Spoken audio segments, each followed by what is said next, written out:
Welcome to the Outrage Science Bites podcast, a companion podcast to the Outrage Overload podcast. This is day 4 of the NaPodPoMo challenge. It's a 30-day challenge, posting one episode each day throughout the entire month of November. In today's episode, I'm going to talk about the information deficit model. We'll use the abbreviation IDM. IDM is a theory of science communication that suggests that people will change their beliefs and behaviors if they are simply given more information. It is based on the assumption that people are rational and will act in their own best interest if they have all the facts. This is often used in the context of science communication, particularly public service type things like public health issues, educational campaigns about climate change, things like that. Now, what we found is that it doesn't really work that well. Now, there are many reasons why it doesn't work that well. It mostly centers around the idea that many of us are holding beliefs, or many of the beliefs that we hold have an emotional or ideological attachment or association. And in that case, we become more resistant to simply more facts.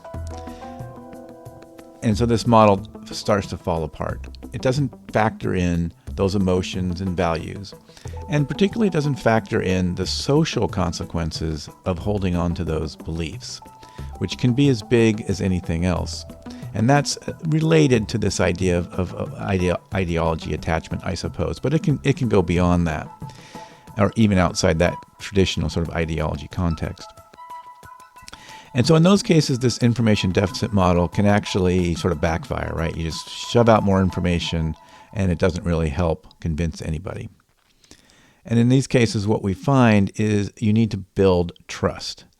And this can be a challenge in the context of public service announcements and things like that, because these public officials need to build that trust, and it's not necessarily their forte, and it can be difficult to build that trust at scale, particularly when folks are already predisposed to see some other political aspect to it. So this can be a challenge, but this is the model that we look at now is more of a dialogue approach, right? Where you have to take into account the degree to which a person holds these beliefs related to their social standing in a group.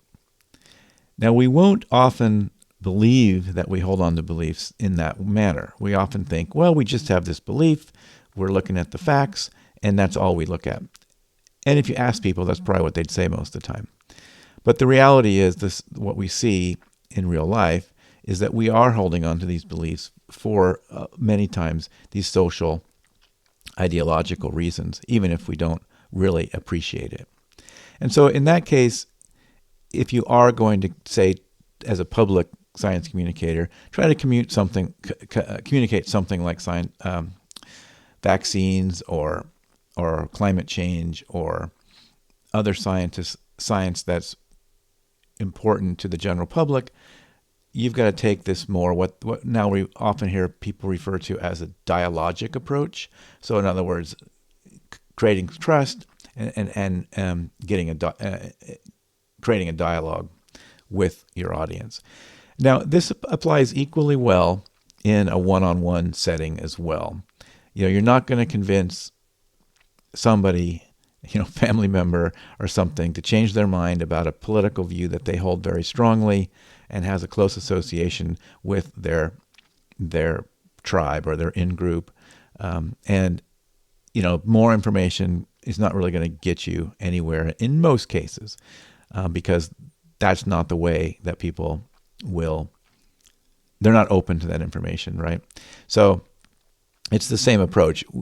And we will go through this in detail in an episode this month on the Outrage Overload podcast in more detail, talking to David McCraney about this. But I wanted to just give a quick overview of this sort of false notion that if we just give people more information, they will come around to your way of thinking.